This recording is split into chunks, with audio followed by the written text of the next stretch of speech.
Assalamualaikum warahmatullahi wabarakatuh. Ketemu dengan saya untuk mata kuliah Sistem Informasi Manajemen. Kalau kemarin kita berbicara lebih kepada organisasi atau di dalam perusahaan, sekarang kita sudah mengarah kepada bagaimana organisasi ini supaya siap untuk berbisnis secara global melalui eh, e-commerce, global bisnis, dan juga kolaborasi seperti apa. Ya, jadi sistem informasi yang kemarin kita bicarakan ada di dalam perusahaan memang harus lebih kita gunakan untuk bagaimana mensupport bisnis di dalam perusahaan sebagai sehingga goals dari perusahaan ini bisa tercapai. Nah, sekarang saya mau share screen dulu tentang materi kita tentang global business and collaboration. Jadi kalau kita pahami ya, bagaimana sih sebenarnya sistem informasi manajemen ini mampu untuk meningkatkan tadi performance sebuah perusahaan gitu ya. Nah, sebenarnya kita akan memulai dari proses bisnis perusahaan. Kita paham apa sih proses bisnis perusahaan ya, karena memang kemarin di mata kuliah SIA kita sudah belajar. Jadi bagaimana perusahaan ini untuk menghasilkan suatu bisnis, melakukan suatu bisnis untuk menghasilkan barang dan jasa yang kemudian kita deliver ke customer. Itu yang kemudian kita sebut dengan proses bisnis. Nah, proses bisnis sendiri ini yang akan digunakan sarana ya, teknologi ini bisa masuk untuk menjadikan sebagai salah satu proses membantu bisnis perusahaan. Nah, proses bisnis inilah yang kemudian nanti otomatis akan banyak berubah ketika perusahaan itu menggunakan sistem informasi. Nah, kemudian kalau kita lihat, ya kan, bagaimana sih sebenarnya information system itu akan mengimprove proses bisnis gitu ya, akan meningkatkan kemampuan proses bisnis. Sekarang kita lihat proses bisnis itu kalau kita feedback ke belakang banyak yang kemudian masih menggunakan transaksi-transaksi tradisional ya, pembayaran yang cashless gitu ya. Tapi sekarang kita lihat pembayaran pun juga nggak perlu cashless ya, semuanya bisa menggunakan transfer, bisa menggunakan kita menggunakan kayak misalkan GoPay, kita menggunakan Dana dan lain sebagainya. Nah, sehingga pembayaran itu pun tidak cashless. Nah, ini ada perubahan yang mampu untuk mempercepat proses bisnis, mampu untuk meningkatkan kualitas daripada proses bisnis. Nah, inilah mengapa sistem informasi ini benar-benar mampu untuk mengimprove proses bisnis. Nah, kedepannya ataupun sekarang ya, ini sudah bahwa information system yang berbasis pada teknologi ini sudah merubah bagaimana bisnis itu berubah, bagaimana bisnis itu dijalankan, atau bagaimana proses bisnis itu berjalan. Ini sudah berubah semuanya sekarang ini. Nah, oleh karena itu perusahaan yang kalau misalkan memang kepengen untuk terus adapting dengan perubahan-perubahan yang ada, itu ya mau tidak mau kita harus menggunakan sistem informasi yang akan masuk ke dalam proses bisnis perusahaan. Nah, di dalam perusahaan ini sistem informasi itu harus tampak global. Global artinya bahwa perusahaan itu mampu untuk membuat sistem informasi manajemen yang mampu untuk service atau untuk data itu digunakan di setiap level manajemen. Karena intinya bahwa data ini akan kita rubah, kita proses gitu ya, sampai kepada sampai kepada pengambilan keputusan. Nah, pengambilan keputusan dalam perusahaan itu kan levelnya banyak tuh, gitu kan, dari level atas, level menengah, level bawah, manajernya juga banyak. Nah, ini adalah perusahaan ini harus bisa mengembangkan sistem informasi yang mampu untuk melayani berbagai macam tingkatan manajemen. Nah, apa saja kira-kira sistem informasi yang bisa dikembangkan oleh perusahaan? Misalkan transaction process system, ini bagian dari sistem informasi akuntansi yang kemarin kita bahas ya. Kemudian ada business intelligence, system for business intelligence. Ya, bagaimana perusahaan itu mampu mengembangkan data-data eksternal maupun internal perusahaan. Ada manajemen information system secara global. Ini kalau kita lihat, ini ada transaksi yang kemudian dilakukan oleh manajemen information system sampai kemudian dibuat laporan dan sampai kepada tingkatan manajer untuk pengambilan keputusan. Nah, ini juga sistem informasi yang ada di dalam perusahaan ya. Kemudian ada decision support system, gitu kan? Decision support system itu adalah berbagai macam seperti queries pertanyaan-pertanyaan yang kemudian disimpan dan kemudian pertanyaan-pertanyaan itu diproses untuk menghasilkan data yang digunakan untuk pengambilan keputusan sebuah perusahaan. Kemudian ada executive support system. Sistem ini juga membantu perusahaan untuk mengembangkan sebuah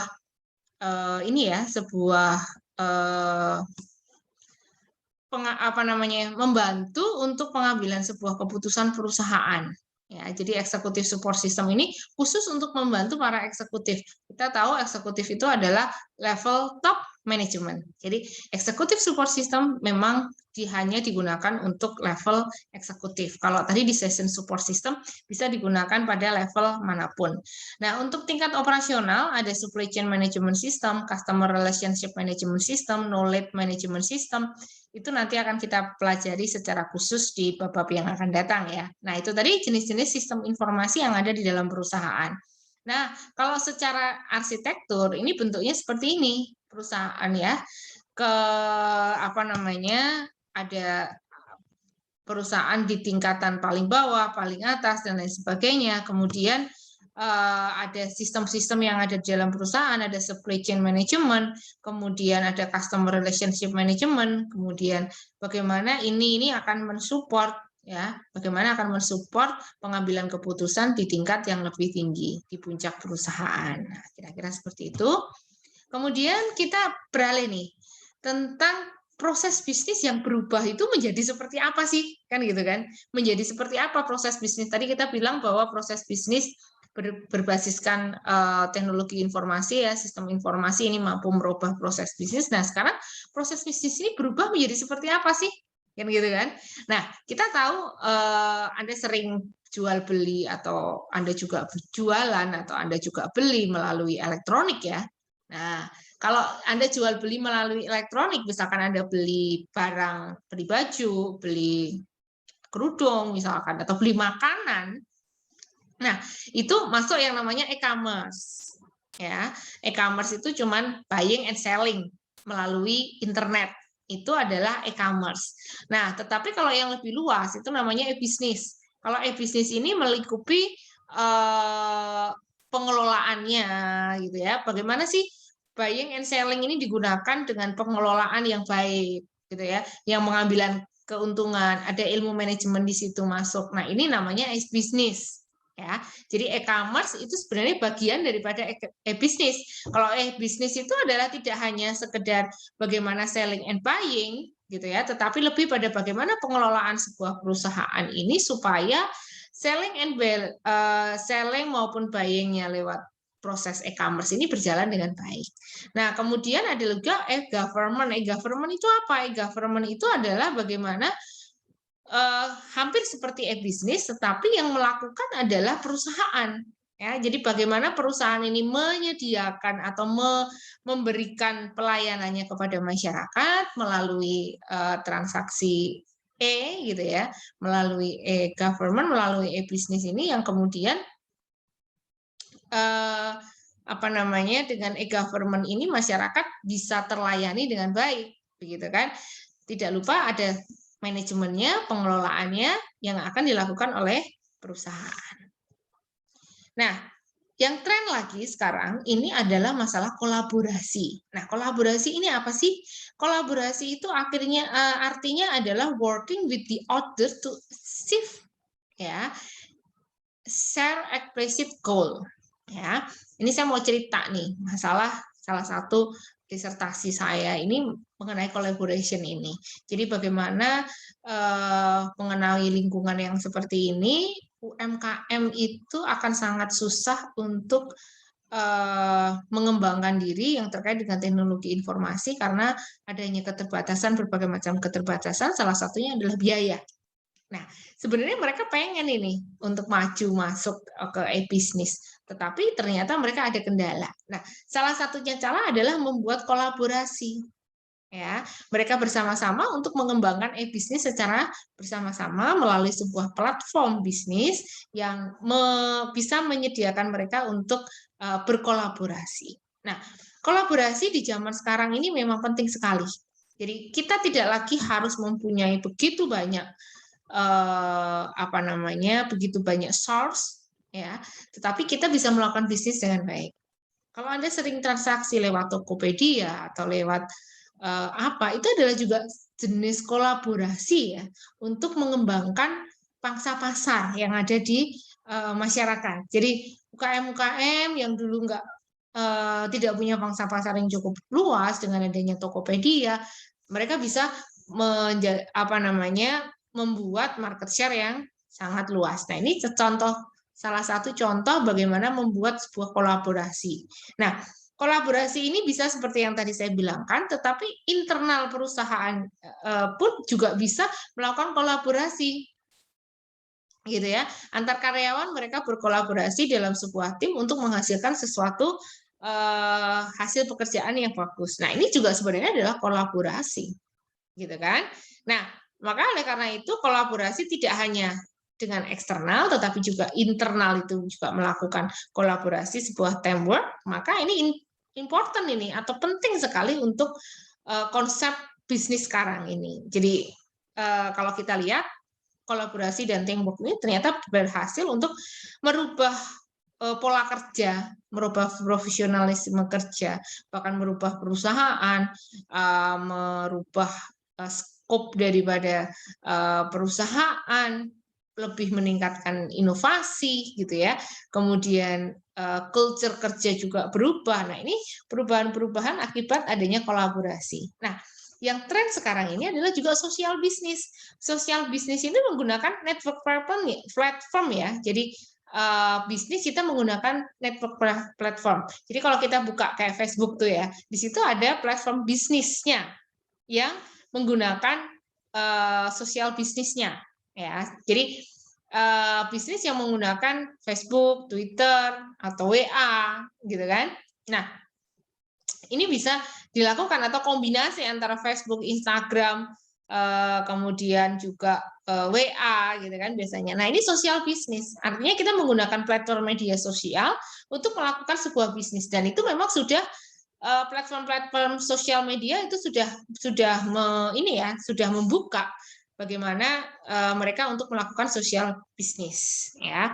Nah, tujuan daripada sosial bisnis adalah bagaimana mereka melakukan interaksi secara lebih dekat dengan customer maupun suppliernya. Nah, ini nanti kalau kita kembangkan ini menjadi community, ya kan? Bagaimana komunitas ini berkembang untuk mendukung sebuah bisnis. Nah, ini nanti konsepnya berbeda lagi. Nah, intinya adalah keyword dari sosial bisnis itu apa sih? Keywordnya adalah conversation. Bagaimana antar penjual dan pembeli itu bisa berbicara, bisa ngomong, gitu ya, bisa conversation dengan baik, bisa melakukan transaksi dengan baik. Nah, inilah konsep daripada sosial bisnis, di mana sosial bisnis ini mampu untuk membuat customer itu merasa dekat dengan pelanggannya. Nah, pelanggan dengan perusahaan itu bisa lebih dekat. Nah, ini salah satu tujuan daripada sosial bisnis. Nah, ini bentuk-bentuk dari social business application ya, ada social network, ada co-working, kemudian ada social workplace, ada blog, kemudian ada social commerce, ada file sharing, ada social marketing, ada communities. Nah, ini yang terkenal sekarang adalah masalah community. Jadi bagaimana perusahaan itu mampu untuk membuat komunitas yang komunitasnya itu loyal terhadap perusahaan dan perusahaan itu mendapatkan keuntungan dari loyalitas customer maupun loyalitas supplier yang tergabung dalam sebuah komunitas. Nah, ini menjadi penting untuk kita kupas ya dengan transaksi-transaksi bisnis yang saat ini. Nah, ini ada business benefit collaboration ya. Jadi keuntungan daripada kolaborasi bisnis dan sosial media, nanti Anda bisa baca nih ya, banyak sekali yang bisa kita untungkan dengan adanya kolaborasi dan sosial bisnis ini. Tapi intinya adalah bagaimana perusahaan ini mampu memanfaatkan sosial bisnis atau sosial media untuk sosial bisnisnya, bagaimana mereka memanfaatkan konsep kolaborasinya. Inilah yang paling penting untuk dapat meningkatkan kemampuan perusahaan untuk mendapatkan income-nya. Nah, untuk meningkatkan kemampuan perusahaan ini maka perlu adanya memanfaatkan aspek kolaborasi dan sosial bisnis di sini. Nah, ini adalah konsep daripada bagaimana collaboration kapasitas dan collaboration teknologi ini mampu untuk meningkatkan kualitas yang mempengaruhi firm performance perusahaan. Nah, ini memang benar-benar bisa kita gunakan. Nah, ini ada beberapa alat dan teknologi yang bisa digunakan dalam kolaborasi dan sosial bisnis. Sebenarnya paling gampang kita bisa menggunakan email ya. Kalau misalkan mau ini pakai virtual meeting, kemudian bisa juga pakai cloud collaboration service ya. Nah, ini di sini terlihat apa yang harus dilakukan ketika kita menggunakan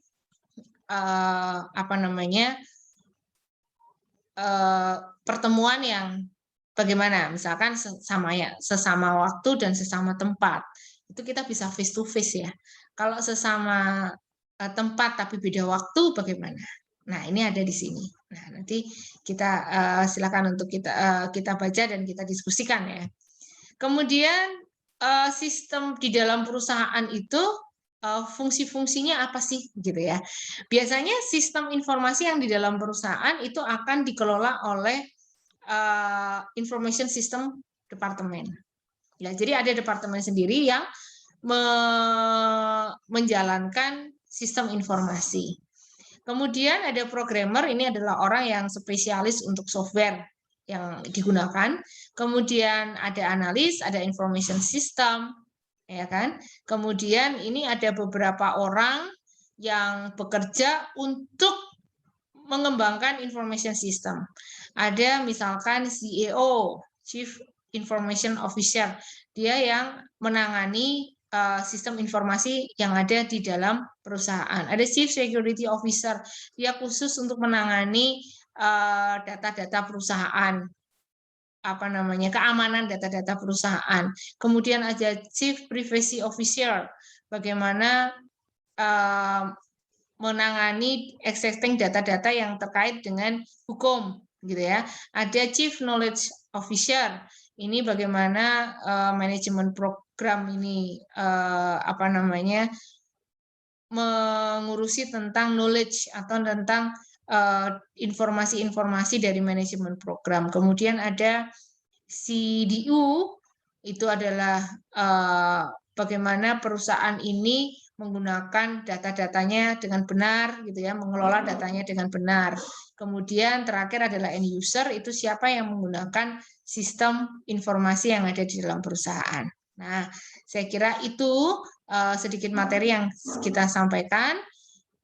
Nanti kita akan berdiskusi banyak untuk memahami lebih jauh tentang materi ini. Saya kira itu dari saya. Assalamualaikum warahmatullahi wabarakatuh.